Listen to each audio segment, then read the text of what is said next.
Please join me in welcoming Anand and Eric. Good evening. What a classy room for this conversation. It's the classiest room I've ever spoken in. Really? You speak in a lot of rooms. So. This is very, very classy. There's marble in this room. A lot of marble. It's the classiest substance. It's good. We're going to have fun. Thank you all for being here. This is a remarkable and a little overwhelming thing.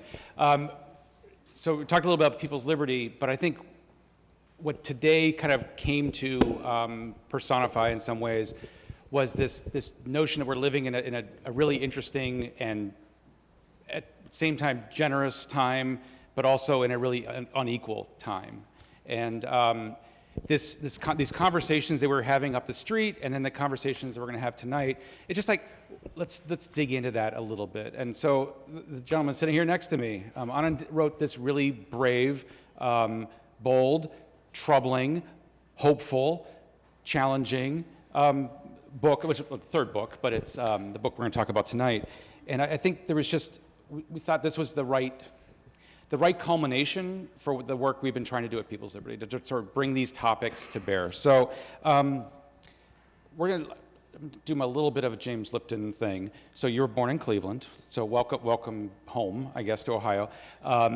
Every time the president is like, go back to your country, Cleveland. I'm always like, but the winters are so cold in Cleveland. Why would you do that? Yeah. So what was young Anand like? What was growing up in Cleveland like? My mother said to me recently that she is so glad that I found the billionaires, because before I went after them, I would just kind of go after her. So that's what I was like, you know, like a tough kid who asked questions about why things had the way they were, why those rules were the rules, and questioned my parents' authority. So now I'm just doing it with billionaires, and my mother's profoundly relieved.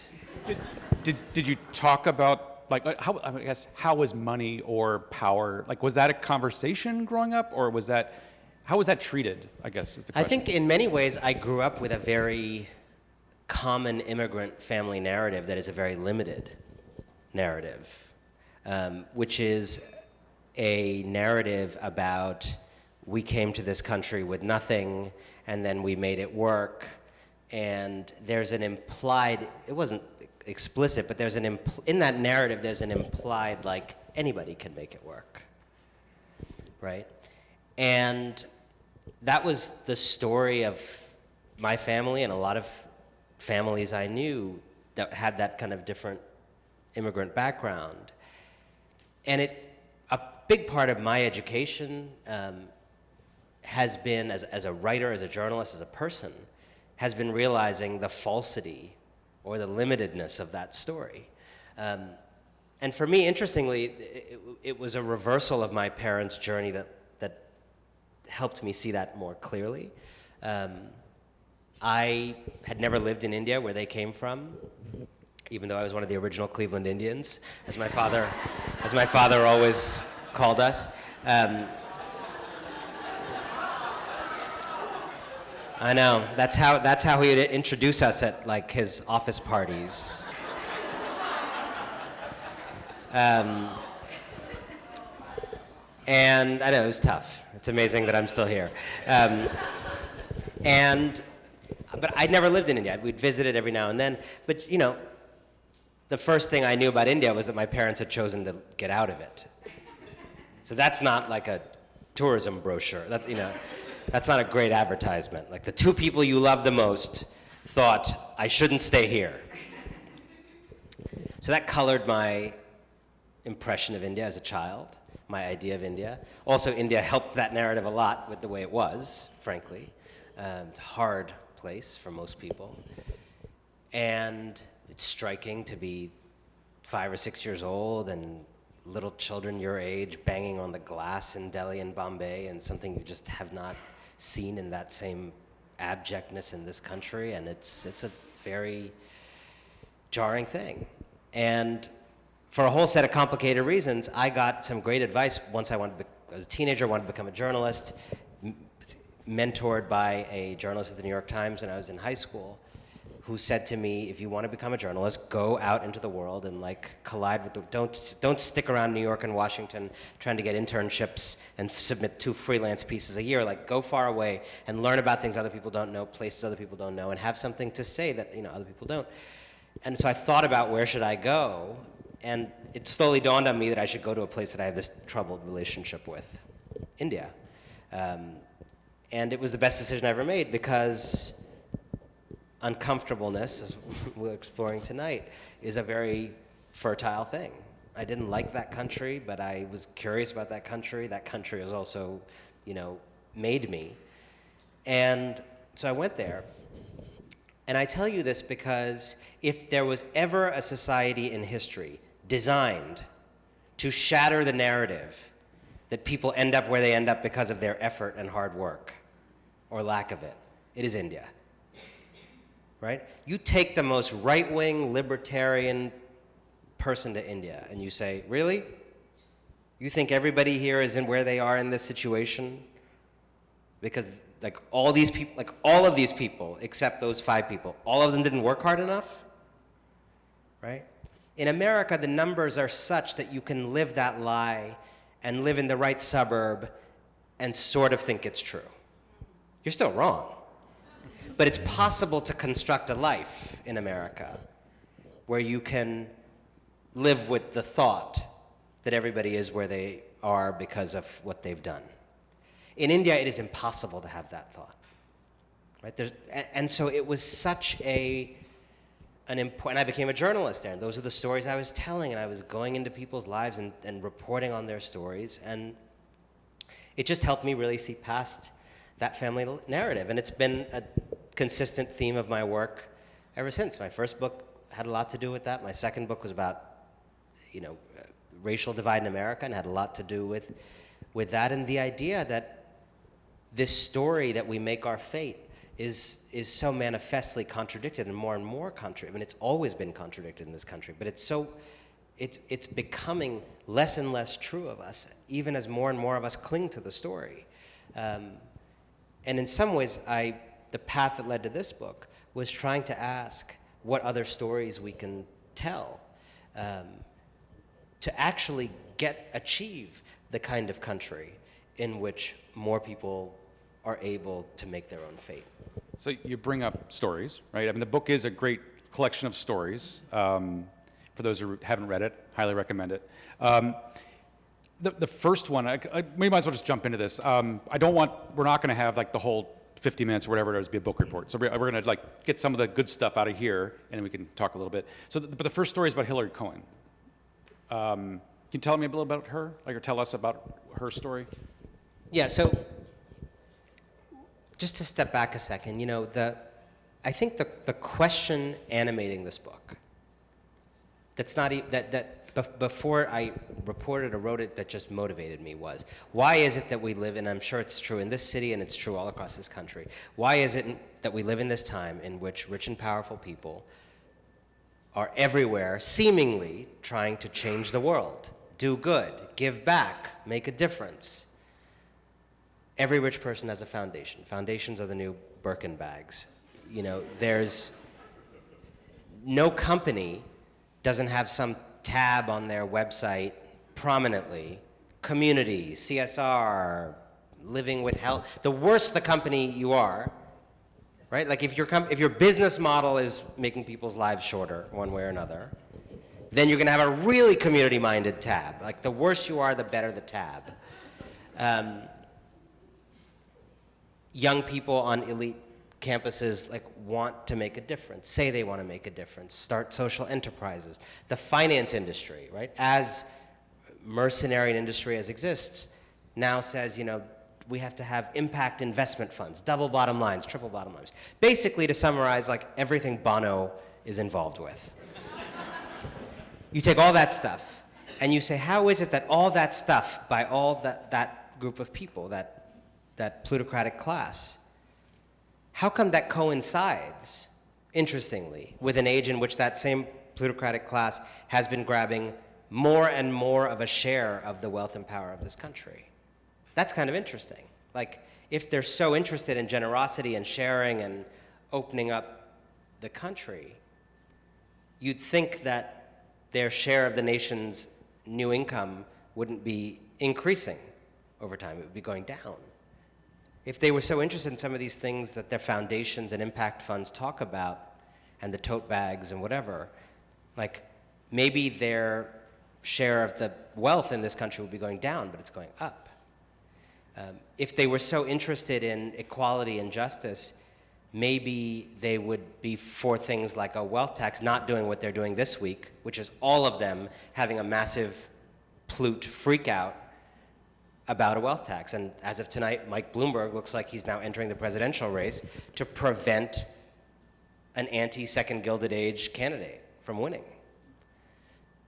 And so I just became curious about, like, how do you explain all these generous deeds and the persistent reality that the same group of people is also rigging the system on a much grander scale than the do-gooding to make opportunity elusive for most people and hoard the benefits of the future. And so to get to Hilary, my answer to that question that I found through the reporting is you have a lot of fundamentally decent people at the top who are maintaining and upholding an indecent system. And you have to come up with what's the bridge between decent people and an indecent system. I did not encounter in my reporting a lot of billionaires meeting in secret rooms trying to keep people poor. That's actually not how it works. They actually think they're helping. That's what's so scary. I can assure you Mark Zuckerberg thinks he's making the world a better place. That's what makes him so dangerous. If he was cynical, we'd be fine. Right? If he knew that he just ran a predatory ad agency, we could deal with him. It's precisely the fact that he thinks he's saving us, that in some certain inner way he may be decent. I mean, I use that in a certain way. That makes us so vulnerable to him. And so what I became curious about is, what is it that we are teaching decent people that allow them to fight to maintain such indecent structures? What stories are we telling them? Because in every era, right, whether it's the era of slavery, whether it's the era of feudalism, whether it's a caste system in India, in every era there is some story that people at the top tell themselves to justify the thing. Because most people can't tolerate the idea of being evil. It's a lot to bear. And so the story in our time that I tried to trace is the story about the idea that it is possible for the winners of our age to seek to change the world, make a difference, give back, in ways that do not threaten their wealth and power, do not threaten the system, and that it can somehow work. That it is somehow possible to lift people up without affecting the lives of those standing on their necks, which as a matter of physics as well as of sociology seems very dubious. And so Hilary Cohen, I didn't want to start the book with a billionaire. I wanted to start the book with a person drafted into this culture who could have gone another way. She was 21 or 22 in the time that I'm writing about her. She was a senior at Georgetown. She came from an upper middle class background.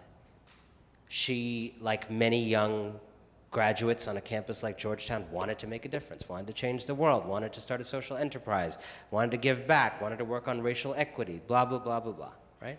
And she would say probably every classmate of hers in her orbit had similar feelings. Very few people talked in that milieu of, I want to be a banker and make a lot of money. Of course, there are people who are going to go on to do that, but that's not how they talked, right? It was not the 80s culture. Even the people who wanted to be bankers said they wanted to help Africa. Now, people in Africa are tired of being helped by people who want to be bankers in Georgetown, but they thought they were helping. And then something happened to her. And she got slowly seduced on this campus through all kinds of things, different clubs, campus recruiting, the ideas of the culture more generally. She got seduced into this notion that if she really wanted to change the world, she should go into business. And this culture is so ubiquitous on these campuses. Every campus I go to these students come up to me and say, like, please help us. Like, the campus recruitment process, they keep away from us anybody doing real change, and they jam in our faces JP Morgan and whatever else with their, like, cocktail parties for these college students. And she got sucked into this thing. And then there was some fellowship that, like, takes you to America's 20 biggest companies if you get into this thing. There's no equivalent for legal aid or running for local office. And so she gets drafted into this. She works at Goldman Sachs and then McKinsey. And she's immediately realizes she's made an enormous mistake. And she's about to leave because she realizes that while they pitched her on the idea that if she took that job, she would be helping Haiti and advising the Vatican. Turns out that's actually not the work. She's about to leave, and she gets a phone call from the only person in America, maybe, who could make her doubt her own doubts, which is Barack Obama. He's about to leave office. He's thinking about setting up this foundation. The goal so far at that point was to revitalize democracy, rebalance it in favor of people, make communities stronger. And who did he hire to advise him on how to make democracy stronger? But McKinsey. And Hilary's now asked to join this project.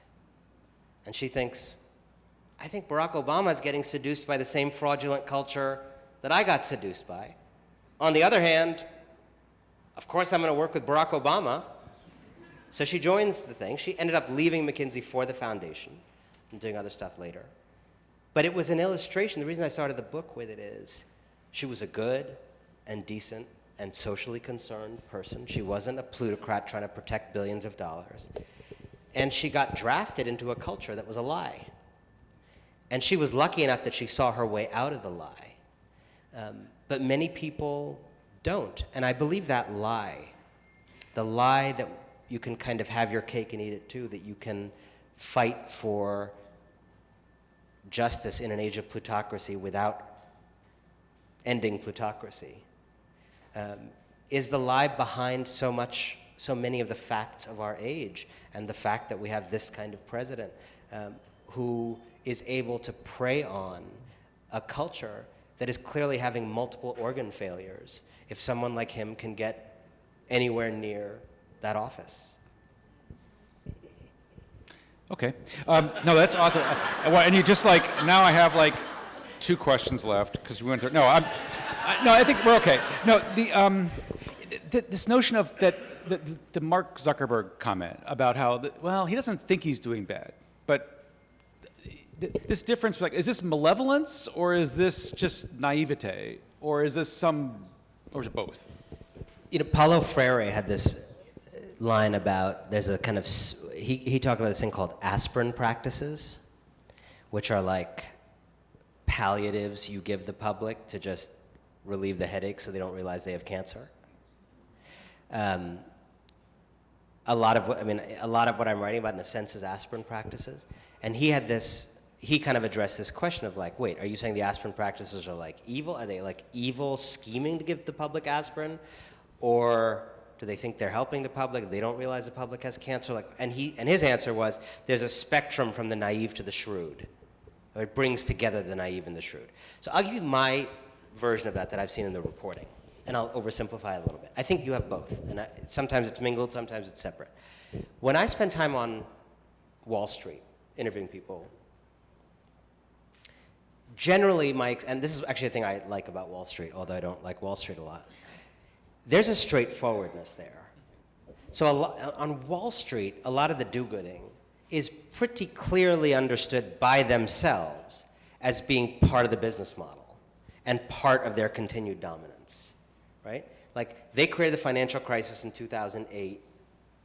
Like, in order to be able to do that again and have impunity again, they need to throw a certain amount of lubricant in the engine of taking and maintain their hatedness at a certain level. And that women and girls shelter, or that 10,000 women program that Goldman Sachs did, never mind that it helped 10 million women go bankrupt in the financial crisis, but helped the 10,000, that's nice. JP Morgan revitalizing cities, on and on and on. These things are just part of, And they're often literally run out of the marketing departments of these banks, so that's like super clear, right? It's just part of the business model. It's part of the cost of doing predatory business. I do not think that is the same story with someone like Bill Gates or Mark Zuckerberg, who are very different themselves. With both of them, what they have in common is I think they both come from a place of idealism. I do not think that in Silicon Valley, most of the people I've encountered who do this world-changing stuff, I actually don't think they're doing it to just make money and this is cosmetic do-gooding. I think part of why they're actually way more dangerous than Wall Street is that they're like little private sector Chairman Maos. Like, they want to remake the entire world according to their idea. And I actually think, although we do have financial crises every now and then, like, Wall Street is pretty thoroughly regulated, and we have quite a few defenses. Not perfect. We basically don't regulate Silicon Valley at all. And I think the idealism, the apparent idealism, is a big part of why. I think until very recently, I mean, the narrative has changed in the last year or two. Zuckerberg was a kid in a hoodie who like didn't want to meet girls in person, so he like invented an app. Girls didn't want to meet him in person either. And he was someone connecting the world. He was connecting the world, right?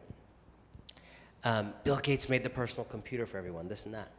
Now, I think when you look at someone like Gates, who's made a lot of money, I think in that case, this is not just like a cosmetic effort to cover over sins. Like, I think Bill Gates is incredibly genuine about applying his intellect and the remaining years on the planet to solving some of the biggest problems. I still think there are enormous questions about how much power should one person have over public life in a democracy. I have less of a concern for him doing public health work in countries that do not have the capacity democratically to solve those problems. But when he gets into education in our country, I can't explain to myself why he should have more than the one vote that he gets, more than the one vote that all of you get. And when you do get to push through something like Common Core, you get way more than one vote, obviously. So even when there's not like deep sin that you're trying to cover up, there's a problem of power. But with someone like Zuckerberg, this is a guy who, I mean, there are serious people who suggest we might not be living in the Trump era without Facebook having done what it did, without having provided a platform for a Russian counterintelligence operation, intelligence operation on this country, that Facebook basically slow-walked any effort to thwart. When regulators and journalists started digging into it, they threatened them and pushed back against them. And the idea that someone like that, who in my view is one of the most dangerous people on the planet, is just walking around free while kids who, you know, once carried a little marijuana around in my neighborhood of Brooklyn are now in jail, is bizarre. Like, I just think we should make one of those kids the CEO of Facebook and put Zuckerberg in jail. I actually think we should just shut down Facebook. I don't think it's a viable company in a democracy anymore. And what I'm curious about is how someone like Zuckerberg's able to play this naive, idealistic card to kind of lubricate this situation in which he continues to hold a monopoly, hoard power, compromise democracy itself, and like live with total impunity in a country that he is completely selling out. Yeah. So, there's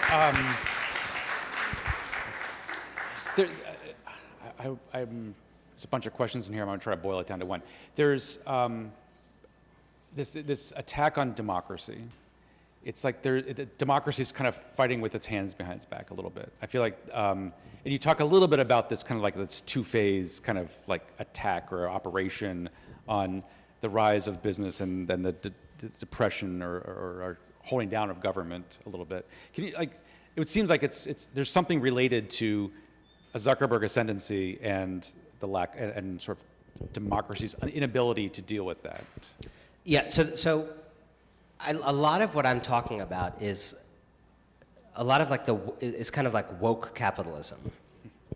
Whether that's like people claiming that their cupcake company is giving back, or people claiming that the tote bag is giving back, or Bono claiming what the things Bono claims. Tom's Shoes is going to put shoes on other people's feet. The impact fund, they're going to just add a bottom line to the existing bottom line, and suddenly poverty will be cured. A lot of this is like the Business Roundtable, this big umbrella group of America's CEOs of biggest companies, making a statement this summer that the purpose of a business is now to help society, not just make money. You know, this is all woke capitalism, and what woke capitalism is like voluntary virtue. It's like my son claiming that he's going to clean up the living room, and I think the way we got to woke capitalism, woke capitalism to me is like trickle-down economics with a cherry on top and a lot of whipped cream. It's a lot tastier seeming than trickle-down economics. So phase one, from the 70s onward, was trickle-down economics, right? The straight up, and it was appealing to a lot of people, but it was like, you know, that first time you had tequila. I mean, it was like, it's a pretty straight up ideology. Right? So it's like government is bad, business is good, taxes are bad, regulations are bad, anybody who gets public assistance is an enemy of the state, on and on and on. The Reagan thing, the Thatcher thing. Now, and there's an amazing book by Jane Mayer called Dark Money, which you all should read, which tells the story of how this happened on the right. It's sort of the right-wing version of my book. It's like 5 families on the right that really pushed this from the 70s, and then it obviously became a bigger movement. But it was really like a small group of people who were like, business is threatened, the students are protesting, like businesses have to grab political power, and they did. And they invented an ideology, and they invented a culture, and they succeeded. It was really a remarkable cultural success. The problem with this ideology is that it's very unkind, and it's very ruthless. And what starts to happen after a certain number of years is that the social costs of it start to rise. So with government having less money, people start to get hurt more in all kinds of ways, and those hurts multiply. With there being less support for housing, more people get evicted, and that's a social problem that people are able to see. With taxes being lower, there's fewer libraries. And that's a problem you start to see. And so, you know, uninsured people go up, all the visible things. And so you can only go so far with this slash and burn thing. And then there starts to be pressure to be kinder. And what I describe as phase 2, and what's really at the heart of this book, is the people, the winners of this era, who were the biggest beneficiaries of this wave of deregulation and kind of the hegemony of business in American life. The winners of it who were more on the left politically, felt they were, but who were benefiting from this time, who realized that yes, inequality is bad, getting unsustainable. Yes, we need to work on issues of justice. Yes, in a city like this or across the country, there's racial equity problems that cannot be ignored anymore. And these people, with a lot of power, a lot of wealth, being listened to in Washington, giving money, having foundations, decided to step up. And they thought of themselves as not at all believing in trickle-down economics. They thought they were answering the problem of it. And what I'm describing is the way in which they decided to step up. And the ways in which they decided to step up had one thing in common. They were all predicated on the idea that none of this stepping up should threaten the system, fundamentally, that has allowed us this wealth and power. So we can fix that, we can fix this, we can help those women and girls, we can help that minority community, but only in ways that do not touch this system. So to be specific, on every issue you care about in America today, there is an abundance of elite-led fake change, I would call it, And then there's some real change on offer or maybe already happening, and they're really different. So if you take the issue of how do you empower women to play all of their roles in a society, there's quite a bit of evidence from other countries that have done better at this about what you got to do. There is a playbook. It's not some divine mystery, right? Certain basic policy things. I mean, healthcare helps, universal childcare helps. There's a bunch of just basic policy things that move the numbers for women playing all of their roles. What's the problem with that stuff? The real change. Super expensive. Super expensive, right? $1 trillion money, not $1 billion money. We have enough money to do it, to be clear, but it's expensive, right? Rich people would there's no way to do that stuff without rich people not falling into poverty, but just maybe even having like one less home. Like we're talking about substantial, and let's not pretend, like rich people in Norway are definitely less rich than rich people in America. This would be a change. So what do? The trickle-down economics approach would be like, well, screw women, you know, let them fend for themselves. The woke capitalists don't say that. What they say is, yes, I am equally committed to this goal, but I counter-propose another approach. Let's call it lean in. Let's try to convince women, because the author of that idea is, of course, a billionaire who, despite being a woman, would pay way higher taxes if we actually empowered women. So let's promote the idea that patriarchy is a posture problem. If women just reclined at a different angle, thousands of years of patriarchy would melt away. That's fake change, right? And on every issue, you go to education, and you say, in this country, we have a system. We have chosen to fund education in possibly the most barbaric way you could fund education, which is by local property taxes. So you say, you're going to get an education proportionate to how nice your parents' home is, which is like maybe the opposite of how you should fund education. So we do that. And there are people out there, there's lawyers trying to fight cases to make that unconstitutional. That's a 20-year game, but that's the right approach. That should not be legal, right? That is, by the way, racial segregation by backdoor means. It's a legal form of racial segregation in this country. But what would happen if we did that, the real change way, right? Every upper middle class and wealthy person in this country would lose their privileged access to an extra good public school and the tennis courts and the whole thing, right? So that's not appealing.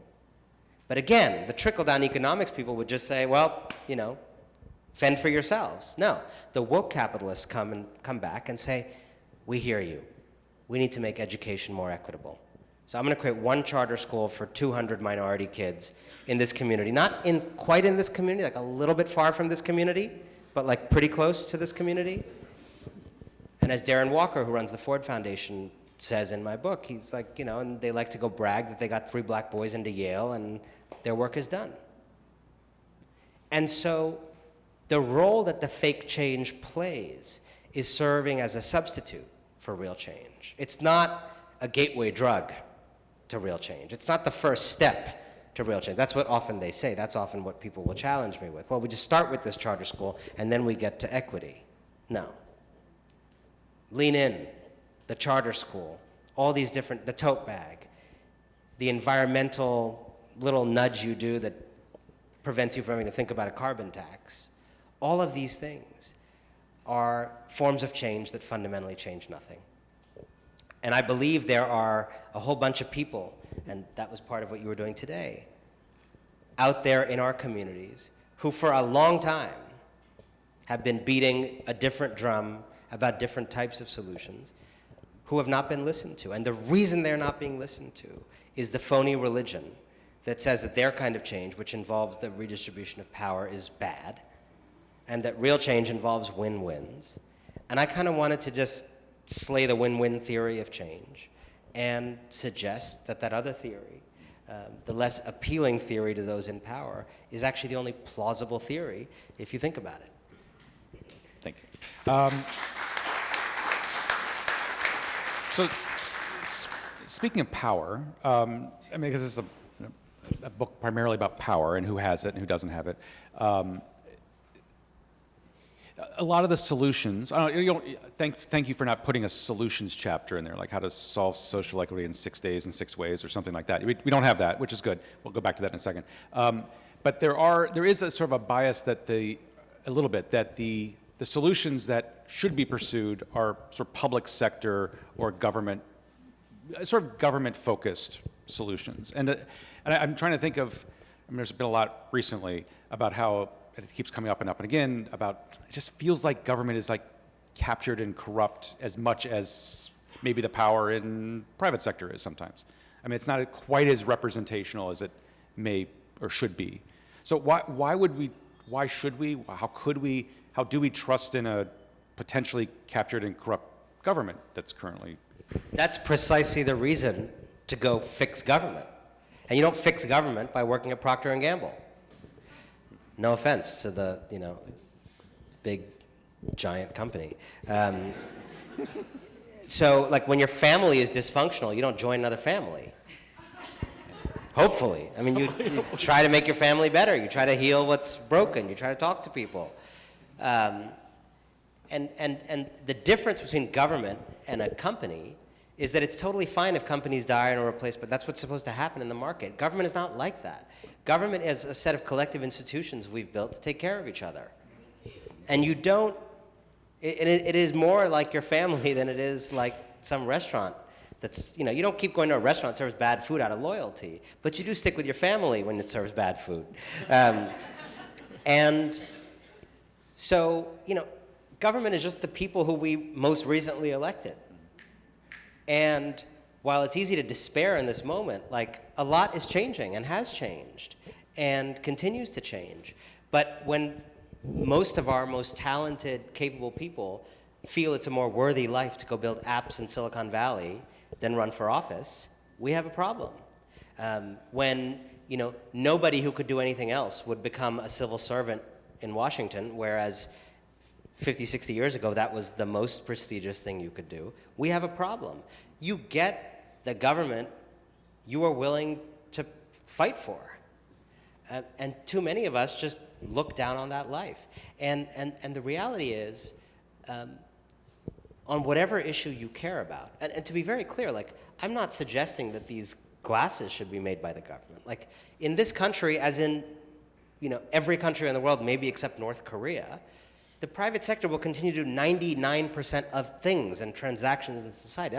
Like, no European country, there's no country in Europe in which that's not true. All we are talking about is the handful of our biggest shared problems that we are too powerless individually, or even at a level of a city, to deal with alone. The collapse of the American mobility structure is not a problem anybody in this room can fight alone. It's not a problem actually the city could fight alone. It's not a problem the state could fight alone. It is a national emergency that can only be achieved and solved by marshaling the full powers of government at every level of the society. And I do not think companies getting a little woker, or paying people a little more, or doing a community service day, or whatever they come up with, those t-shirts, is going to solve something like that. I don't think we're going to tote bag our way out of that problem. If you think about the unfinished work dealing with race in this country, I just do not think there's enough money in rich people's pockets that throwing coins out of them is going to solve it. It is necessarily structural democratic work. And also, we got to make another point. There's 90,000 distinct government entities in America. Okay? And we keep using Donald Trump and Mitch McConnell as our reason for not solving problems publicly. They control 2 of those 90,000. Now, they control big ones, but this is a very localized country. And a lot of issues are actually very local. And I'm going to give you an example. I live in New York City. And here's something shameful about New York City, which thinks it is so woke, so liberal, 90-some% of people vote for Democrats. It's a little bit hard to explain why New York City is as or more unequal than Idaho, right? Like, we rule the roost in New York City. We can pass whatever local labor ordinances, pensions, city tax, we can pass whatever we want. 90% Democrats, wow. Now there's an issue with the state, but the state's under Democratic control now too. But it's kind of interesting that you get 90% Democrats, and it's kind of the same as a red state. So it sort of makes us realize that blaming Republicans in the places where they hold power absolves us of the question of, in every city in America, where, to give you one very tangible example, the Fair Work Week. I don't know if you have it here or don't have it here. Just making it unlawful for employers to change people's schedules around all the time, cut hours. I mean, I've been in businesses where people are sent home at 1 p.m., even though their shift ended at 4, not paid for those extra 3 hours because there wasn't enough demand for the burgers. That's a very common labor practice in America. I'm not sure that is legal in any country in Europe, and it should not be legal here. So this is an example of an issue. You could pass a federal law about this, but also any city in America can pass a law about this, and some have. It's called Fair Work Week. Now, how do we explain the fact that all these super liberal cities haven't really passed this either? Right? So you're going to sit here and you're going to blame Donald Trump for that? This is something that in the regular lives of regular people is the bane of their existence. A lot more people feel screwed over by their hours being shifted around than by the latest outrage from Trump. Not to minimize Trump, but you want to talk about like what's making my life hard on Tuesday, being sent home 3 hours early in tears and knowing that I'm going to miss a bill by the end of the week because of that. And in these places where liberals run the joint, no one is passing an ordinance. How hard is it to pass a city ordinance? It's not that hard, right? And instead, you think you're going to go start some app. So what I am suggesting is that we stop starting the apps and we come back home to our democracy. And when you see something that bothers you, think of a solution that has the following 4 qualities. It's public, it's democratic, it's institutional, and it's universal. Thank you. You have these cards on your chairs. So we're going to keep talking a little bit, but if you do have questions, Jake and Megan and I think Claire maybe, there are going to be people walking around, so we're going to start collecting those, and we'll just like pick one. We'll just be the plutocrats and pick which ones we like best. But we'll see how many of those we can get through. So I don't know if I should admit this. So last week I was at an event that was sponsored by Bloomberg Philanthropies, Aspen Institute, and the Atlantic, right, in DC. It was Which remarkable. just proves that conspiracy theories are real. Yeah, it was. Well, okay. So this book has made me like I'm like in the Matrix, and I've like eaten the red pill now, and I'm seeing everything. And this is like, thank you for helping me with that. But there's like this big billboard up for General Motors in the back. It's like no deaths, no collisions, no congestion, no something as their corporate mottos. There's things now. You're like, you caused all those things. But anyway, okay. So we're sitting there in. Was there anything about paying people? No, we're going to talk about that. So, okay, but the thing I was going to get to. So we're sitting there in this room, and Dave Grohl is introduced, right, as Foo Fighters frontman and urban thought leader. I think every single person on the stage was actually identified as an urban thought leader. But I'm curious, like, while we're collecting some questions, like, who gets to be, or who decides who gets to be a thought leader and who is just a graduate of political philosophy or just a random anonymous philosopher? Like, what do you So one of the chapters in the book is called The Critic and the Thought Leader.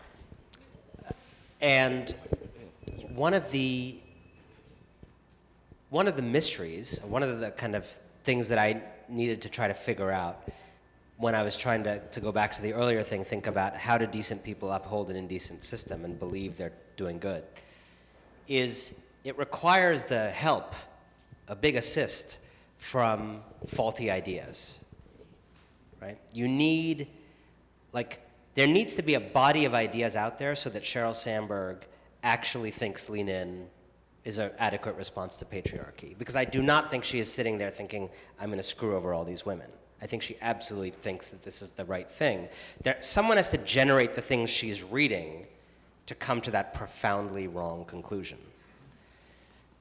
And so I became interested in who's doing that intellectual production. And the answer I found was that a very interesting thing has happened. If you want to make a life as a thinker these days, a lot of the traditional sources of support for thinkers have really withered, right? So academia, the rise of adjuncting, just tenure track positions are way down, universities have less money, and everybody's an adjunct making like $400 for a semester, right? So that's just not economically, but also in terms of tenure, you just do not have the cushion to like spend a life 5 years thinking about a hard question, say whatever you want, knowing you're not going to get fired, et cetera. Right? So a lot fewer people now have that protection. Newspapers, newsrooms are about half the size they were 10, 15 years ago. That's an enormous, right? And it's all the fat that got cut, but the fat was also the people that doing longer range projects, thinking harder thoughts, investigating. That's gone. Book advances, the publishing industry in general under the pressure of Amazon and others, like many fewer people can get book deals, nonfiction advances, fiction advances down. So in that world, something else came on the scene as an alternate source of patronage, which is like the circuit of Aspen, Davos, TED, these places, which offer an audience, but in many of those particular spaces, there's a unspoken or sometimes even spoken understanding that you can't say the stuff you would say otherwise if you want to speak on these stages. And so people who are thinkers have a choice. They can stay thinkers and maybe make it. Some can make it, but maybe not make it, probably not make it, or not make a living at it. Or they can become what I call thought leaders, which is thinkers who don't threaten power, right? Thinkers who just cut out any parts of their diagnosis and prescription that would hurt power, right? If you look at what a lot of the books in airport bookstores have in common, there's a kind of missing power lens in a lot of them, right?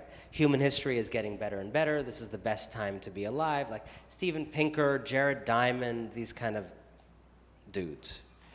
It's very duty thing.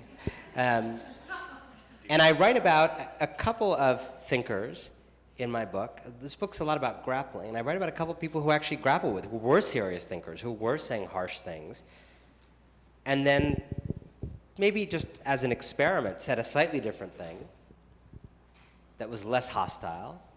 I write about a feminist thinker who gave one talk that was less about patriarchy and more about how women can make power poses in the bathroom to be empowered. She did not intend that as not talking about the other thing. It was one piece of research in a very big body of research she did. But the plutocratic world glommed up. Wait, so you're saying that if women just do exercise in the bathroom, we're good? Like American Express, all these companies, like, wait, so we can just, like, we don't have to have more women or we don't have to listen to them, we can just have like bigger bathroom stalls where they can stretch out and get powerful. And Amy navigated that, and she shared with me how she navigated that. Because on the one hand, you want to be heard as a thinker. On the other hand, you don't want to be heard for something that's not what you believe. And I think one of the challenges in our time, and something you can all do as individual people, because a lot of what I suggest is hard to do as individual people, but in your lives, you can also just support thinkers and artists and musicians and others who are actually challenging power structures and not keep gravitating to the same books and same pieces of art that are reinforcing power structures.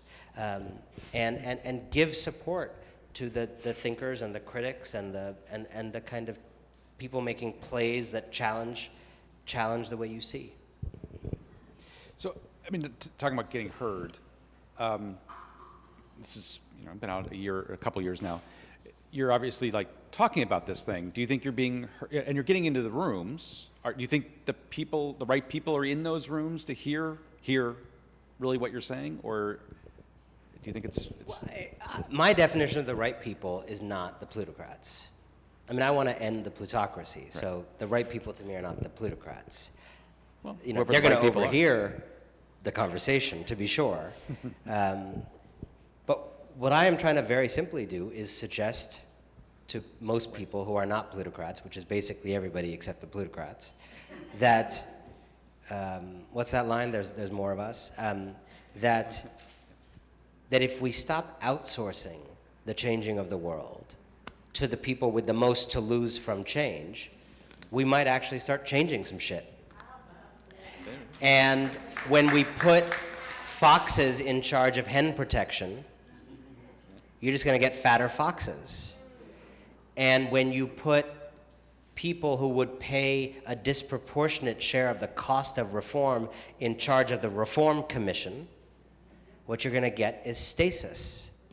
And so my audience over the last year of going around the country talking about this book is, above all, anybody who wants to be part of using movements from below and acts of citizenship and organizing to build a countervailing power to plutocracy that is sufficient to end the second Gilded Age. That said, there have been more people from inside that world than I expected who are responsive to the argument. That doesn't mean they agree with the argument, right? Responsive. I shouldn't say this, but Oh, no one will say anything. It's all right. well, I mean, Safe space. I won't get into the content of our conversation because I was, after Bloomberg announced he was running, I was so depressed by that, and I started messaging like Bloomberg's political guys, like, why is he, we were talking, like before I went on stage. I disagree with these people profoundly, but I have always found it important as a reporter to talk to everybody. And so I've had interesting conversations over the last year with some people in that structure. I think there is a small minority of people within the plutocracy who actually agree that something fundamental is wrong and needs to change. Maybe they agree with 30% of what I say instead of 2% like the rest of their friends. I don't think they're going to be the ones to lead us there. This is a whole book trying to explain why not. But in every transition like this, there's some role that people like that play. As leakers, first of all, just actually leaking to journalists and others like how these things work. That's actually a very important part of this. As persuaders of their own tribe. And I think you're starting to see when a certain number of billionaires actually advocate for not just income taxes, which was a kind of old thing they did because they don't have any income, but actually advocate for wealth taxes. That's a pretty new phenomenon. I think you're starting to see people say, you know what, we can't do this alone as companies and rich people. You're going to have to need government. They're not going to be the leaders to the promised land. But I think the useful role some of the plutocrats play right now is rendering most of their fellow plutocrats ridiculous by comparison. Because they're revealing that, no, it is not true that we wouldn't have started this business if you took 2% of our wealth. That's a lie that we tell. And when they say that, it makes all their other friends a joke. And that's a useful role. But the only true thing that is going to change what we're talking about tonight is cross-racial, working class-based political coalitions of people that don't have 51% of the vote, but that have 70% of support out there to threaten anybody who prefers to defend plutocrats over them. So we have this huge stack of questions. So I hope you get out of the room because there's going to be a lot of people asking questions. I'm just going to start. I'm assuming these are in rank order of some sort. No. These are just like random questions. I get to pick? This is awesome. Can you just, while I'm sorting through these, what's this? Okay, here's a real, jeez, everybody's like going, oh, okay, so let's just like, how do you prevent the burnout from the few who are trying to make some change? Like, it's like there's more people that need to do this, and you were talking about that. There's people who have been trying to make change for a long time. How do we like keep that momentum? How do we like keep people from burning out? It's interesting. I was reading something the other day that talked about how people who do, that kind of real change, community change, organizing, it's both more draining and exhausting, but also more exhilarating and life-giving than a cupcake company that gives 5% back, while also selling sugary products to kids that it's trying to help. And I think there's a lot of truth to that, but I don't think there's an easy answer to this. Like, I think what I'm suggesting is a much harder way to change the world. I think working at Facebook and having a nice living and telling yourself that you're, part of some like racial equity program that it does on the side in Oakland is like really comfortable. It's not real. It doesn't help people. And unfortunately, you're just increasing the odds of people in Oakland have to live under Donald Trump. But you can at least tell yourself you're helping kids in Oakland. And if you actually want to get involved in real political change, it's a tougher life. I think we got to be honest with people about that. And it's not like everybody has to run for office or everybody has to like knock on doors 10 hours a day. But I do think there's a general emphasis of a society in any given age towards the private or the public. And in some ways, all I'm suggesting, if you imagine a person standing on 2 feet, you can put your weight on one foot or the other foot. I think the weight shifts in history between the public and the private. In the mid-20th century, there was just a much more public emphasis in the society, what people talked about, what people wanted to do when they graduated from college, what was rewarded socially. And that emphasis has shifted so radically to the other foot, that the only things we respect are private sector endeavors. And I think what I'm advocating for is a return of the weight to the other foot. All this stuff can continue, but it's got to continue within a framework of much stronger public institutions. And, we don't need woke capitalism. I think we need a yoke around capitalism. There we go. All right, this is like overwhelming. I know. I feel like we need just throw them up in the air and just pick one.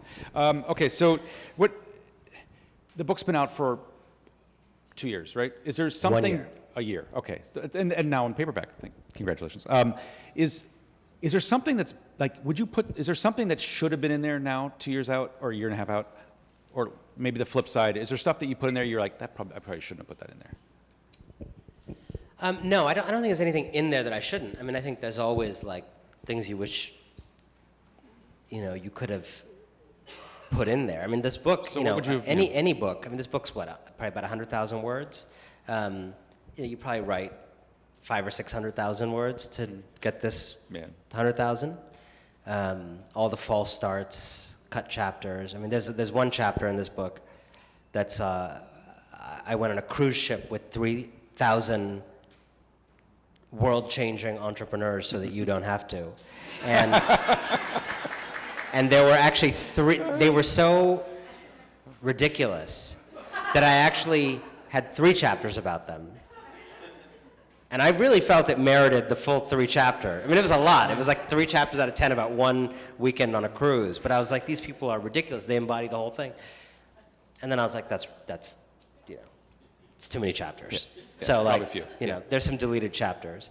I do feel, I don't think I could have done it in this book. And it's not the kind of book I want to write. But I do think there is a missing book that someone else should write.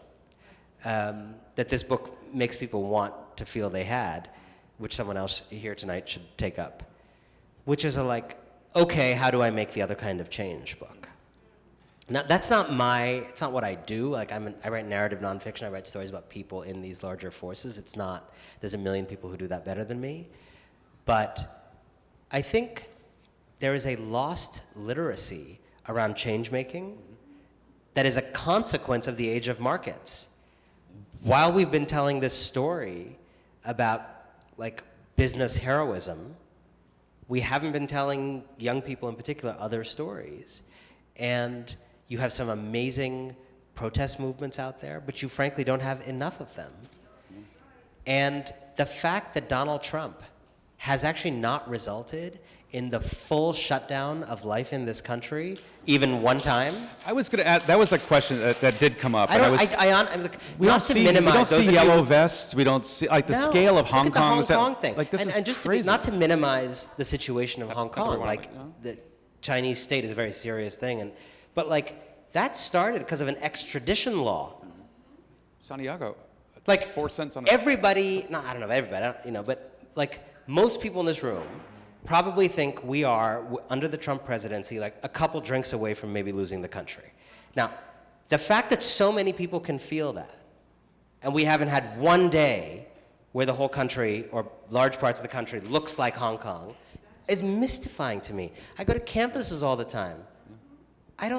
Nothing is burning, nothing is being occupied, like Black Lives Matter is the only truly successful protest movement in our time that has, the Women's March was great, but it was so short.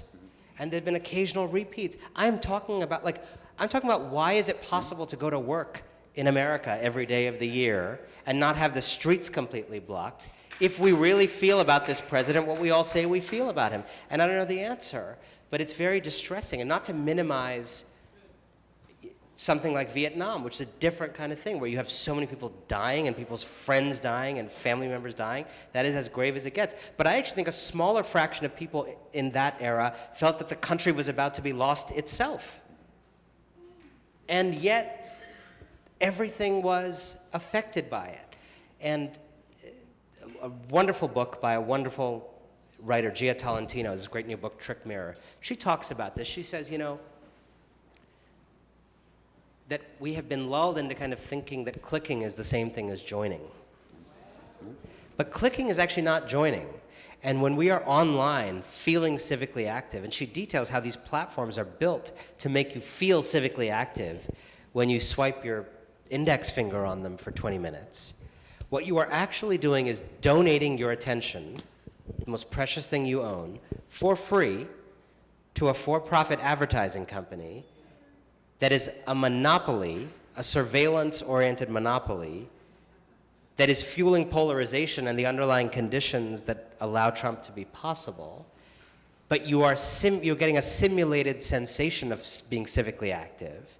You often feel, I feel this all the time. I feel like a couple minutes on Twitter, like I've done my bit as a citizen. And it's literally the opposite. And then we're not joining things. We're not being part of membership organizations. And like the people in the civil rights movement actually knew each other IRL. They were actually friends. They had like offline network. I mean, obviously offline because they didn't have online.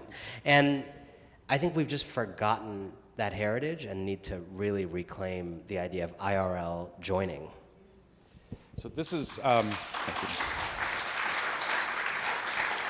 I've been sort of looking forward to this for a while. People who know me have known that I've been reading and watching a lot of stuff.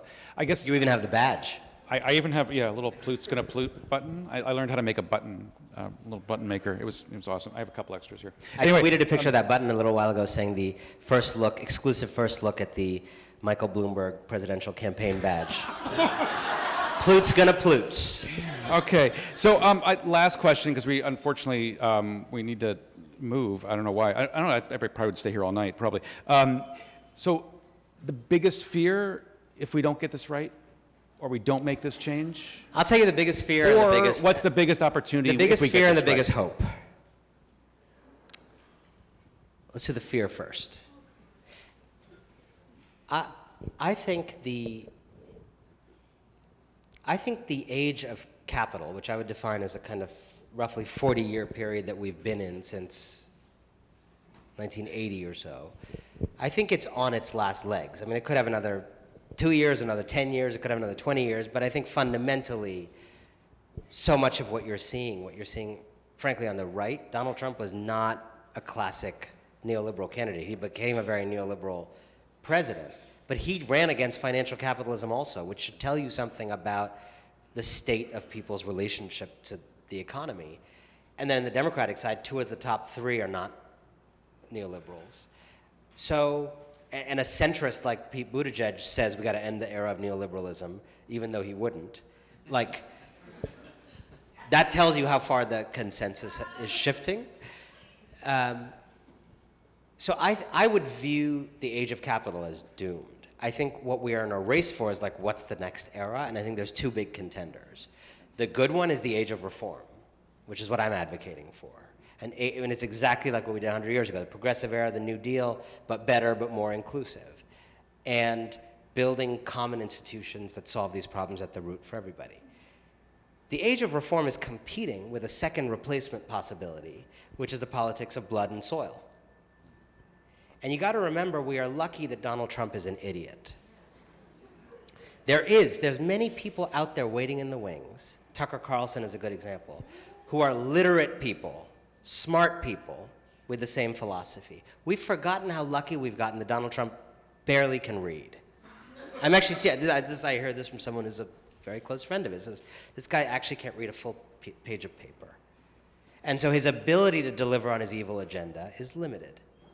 But next time around, you could get someone with Barack Obama's oratorical talents, young, maybe handsome,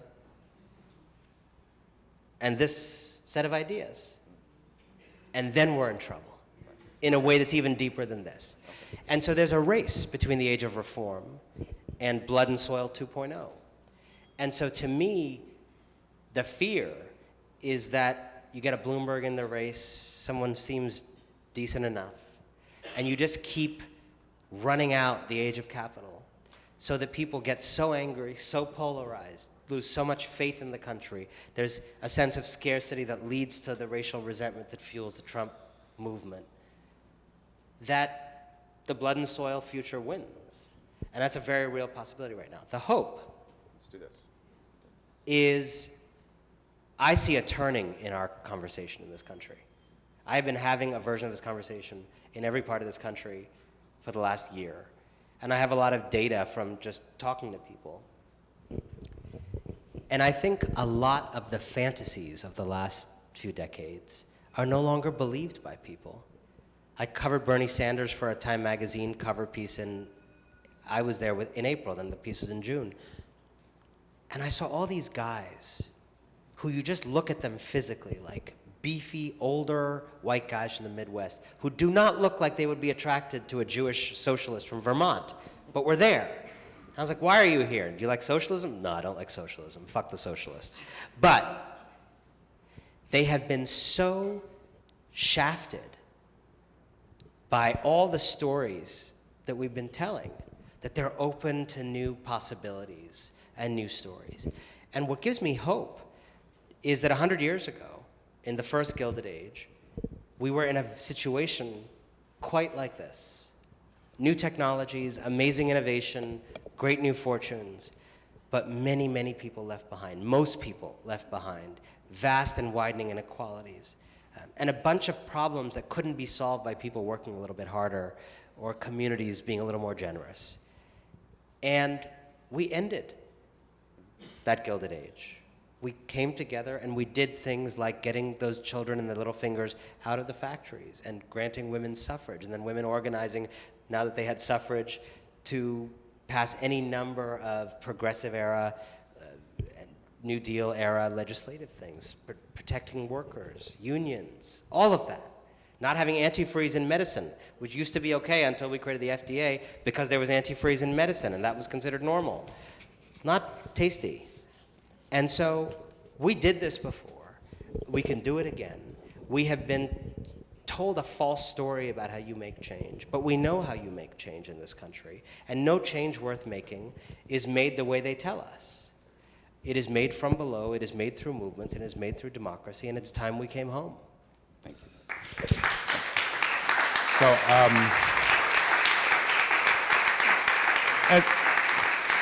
as a result of this, I think every time I hear win-win, every time I hear thought leader, my ears perk up and I wince a little bit. This conversation, your materials have changed the way I sort of approach my work as a funder, a philanthropoid, working for a foundation. The role of philanthropy in this, it's changed my worldview, so I thank you for that. It also makes me want to wrestle back who's a thought leader again.